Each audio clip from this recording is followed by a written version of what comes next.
Hi everyone, welcome back to the channel. If you've been following along in this laundry series, what we've done is we've installed a drain, tapped into the existing drain below, brought in new PEX from the laundry room, brought in new power, 220, 110, so that we can move a stack unit upstairs. And so the homeowners don't have to deal with the stairs carrying a laundry basket. Now, I went to Lowe's and I checked the in-stock stack units, and the exhaust is approximately 42 inches from the floor that I measured in the store. So I'm going to drill my hole and I'm going to install a dryer duct that's going to be out through here. It's going to have a louver set up. This goes in from the vinyl siding. So I want to start in here by drilling a hole, and I measured my unit that I picked out, and it's called a tower unit. It was 27 inches wide. So I made this knee wall 28 inches wide, and then if you measure from the baseboard over and allow 1 inch, you still won't see this wall behind it. But centered with a 30-inch opening, this 15 inches is going to line up between two studs. And you can see the studs, you can see the old nails. This drywall is put on with nails. And so I want to drill that. I'm going to use just this little hole saw on a Ryobi. I imagine I'm going to go through drywall, and then on the other side is just going to be, you know, insulation and what. So let's get this about centered with my marks. Keep it up high enough that I can put my trim piece on. And then we'll take this out.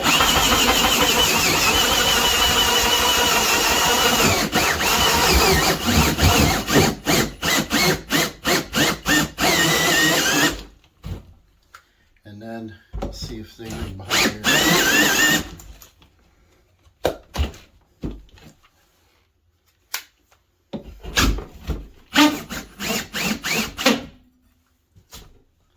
Almost through. Almost. There we go. And then it should be just insulation. Shouldn't be any structure in the way. This will give me a good thing to go by to get our paint colors. I'm going to try to mix up some myself, because I only want to paint this to match the wall. And this paint, you can see, has got marks all over it. Could use painting, but we don't want to make this another project right now. So I was just going to blend this in instead of doing white. Now to confirm, the stud is over there. Nothing in the way. And the wires come out of the floor joist and up, so there shouldn't be anything here. Now I'm going to find the center of that, and I want to drill another hole all the way out through. I think first what I'll do is I'll cut through the paper, the insulation, make it easier here and neater.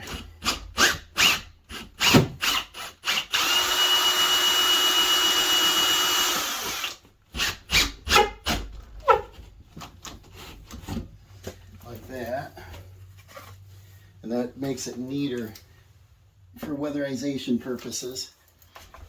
And then I'll move the insulation aside. And I believe I use this as a flashlight. It's only a 2x4 wall. The house is, I believe, 1960s. Yeah, it's 2x4 studs. And it's a Homosote material. And there's vinyl siding, so we're probably going to get that cardboard material, which is a sheathing, and then probably a tieback, and then the vinyl siding. So I'm going to take another drill and run it all the way through so I know where to drill for the outside.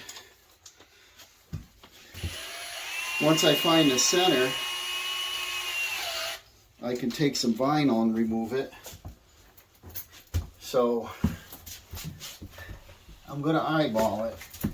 That should be pretty close, because we're going to put a square box on. That looks really good.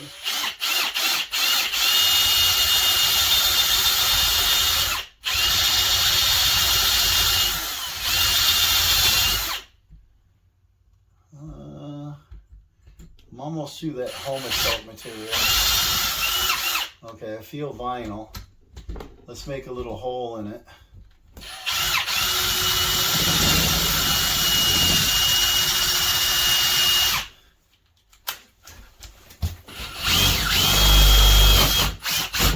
Okay, there we go.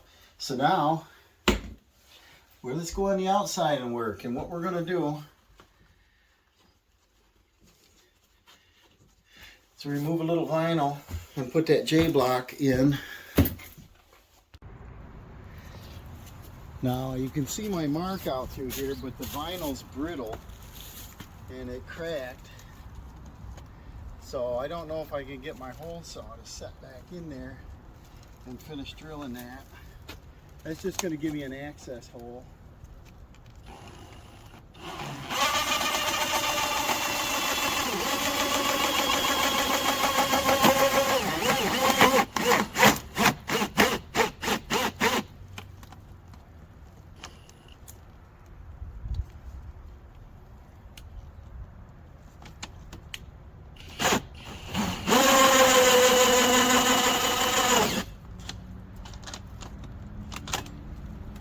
Like to drill the hole in reverse if you can, and they'll come out.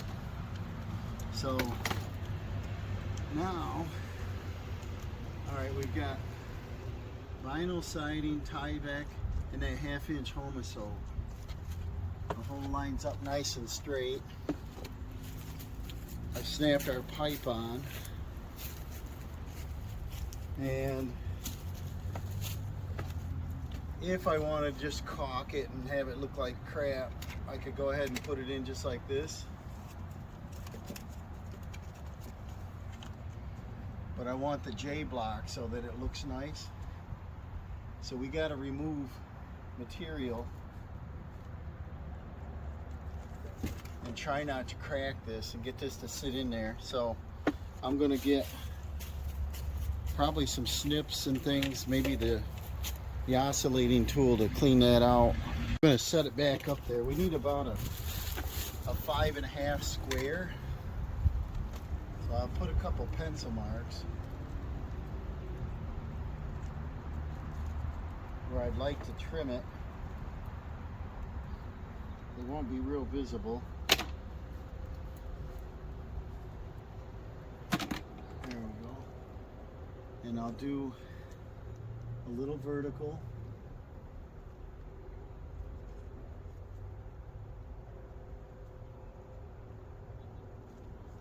And then a couple little horizontals. Little tiny marks. And then I'll just join the lines.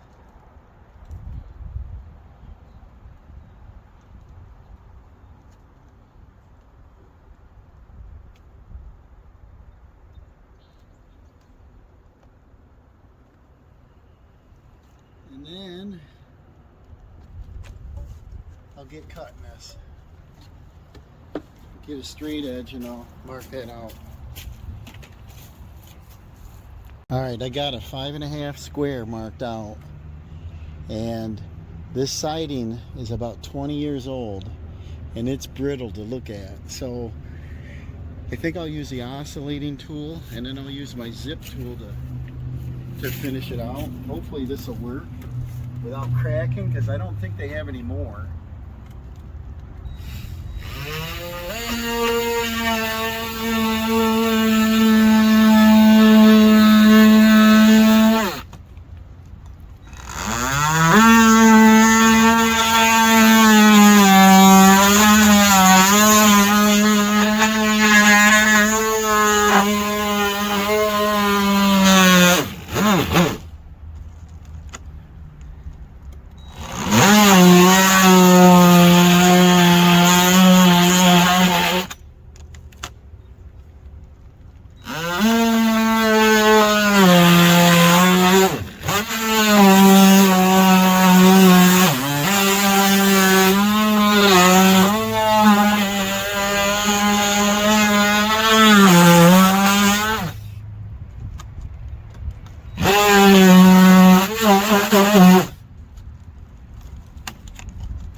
There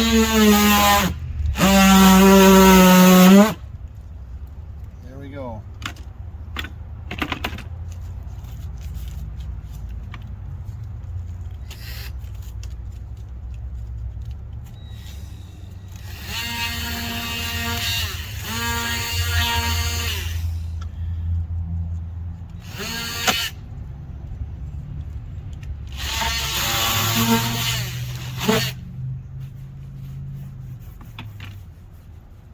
Okay, now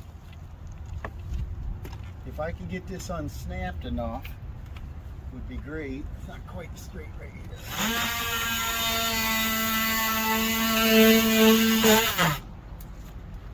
And I'd like that tie back to go over the top of it if I can.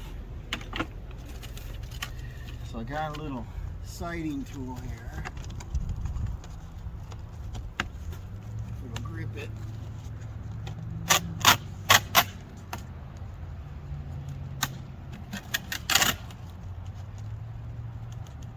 And then I got to make a little slit upwards on the tie back.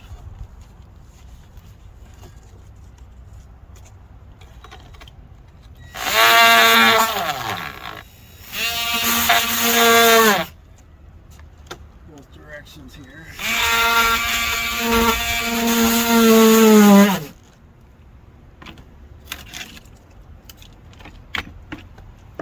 And then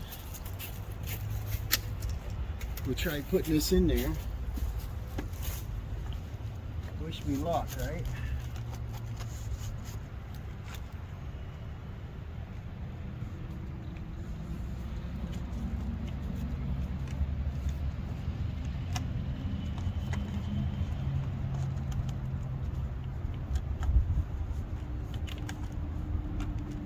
I don't know if I can get this siding out far enough without it breaking on me.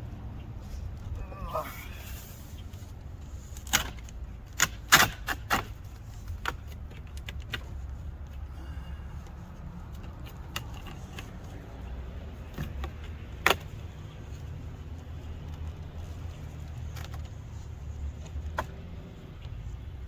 And then I want to confirm that that size is correct.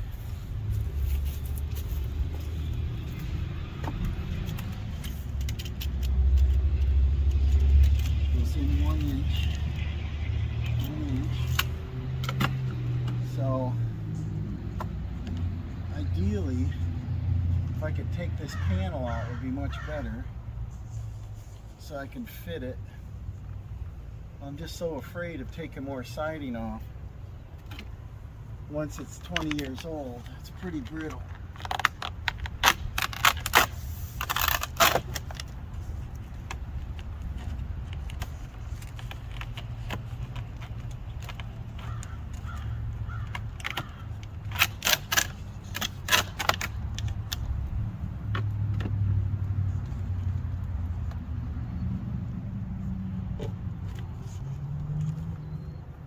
Well, it sure looks like it's going to work, but I'm going to grab a hammer and a flat bar and pull them nails out, and we'll take that siding panel right out.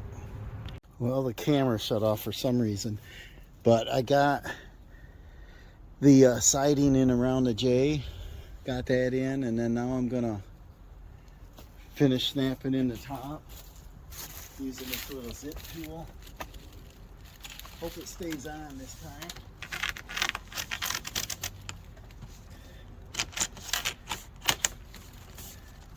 Got to be careful with old siding. It's brittle.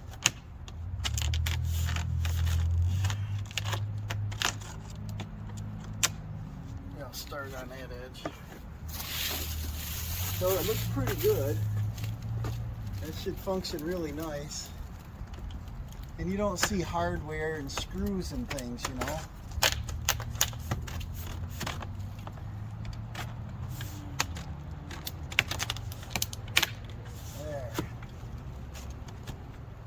There we go.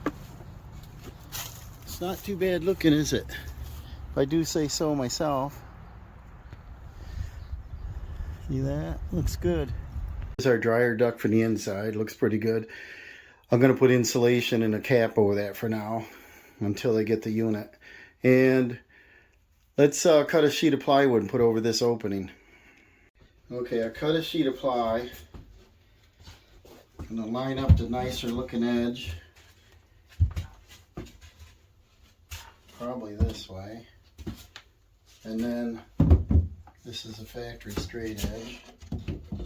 Now I just got to transfer my outlets, and once we get them marked, I'll cut them out, and then we'll attach this with a finish nailer.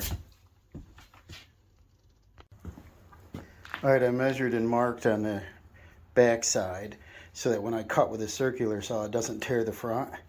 And I just used a Ryobi cordless here, and I go almost to my lines, and then I'll finish it out with an oscillator on the opposite side.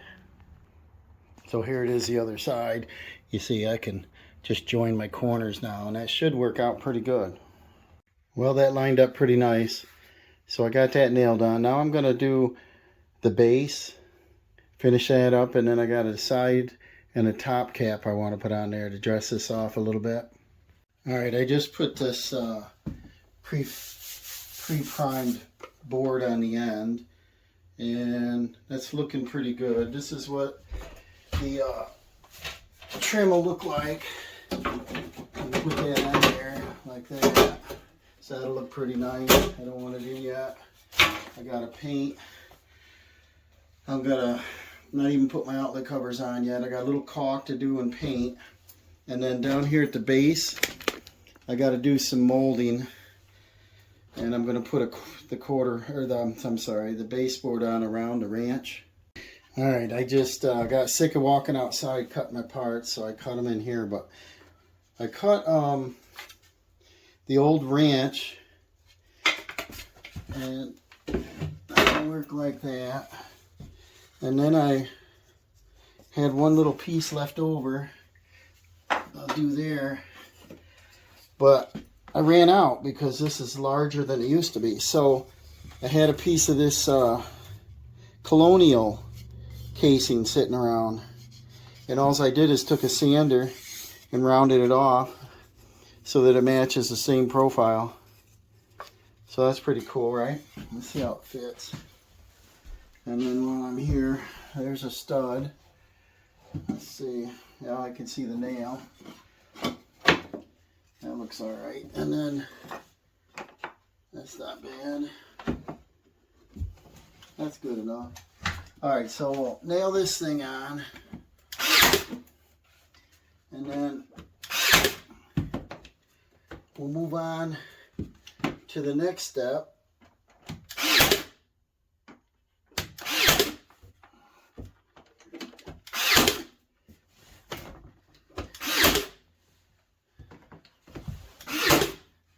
And then we got this trimmed out. So now what we got to do is probably do a little caulking around the edges and stuff and just seal this up good. And then I'm going to either prime it or just mix up a quart of paint or so and paint this. Alright, I just caulked around the edges. Everything's all set. I'm going to let that dry, get some lunch. Then I'm going to mix up a little paint. I'm going to try to get as close to the sage color as I can. Alright, I'm going to mix up some paint.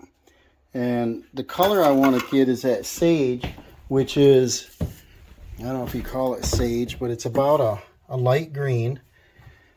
And we got blue here.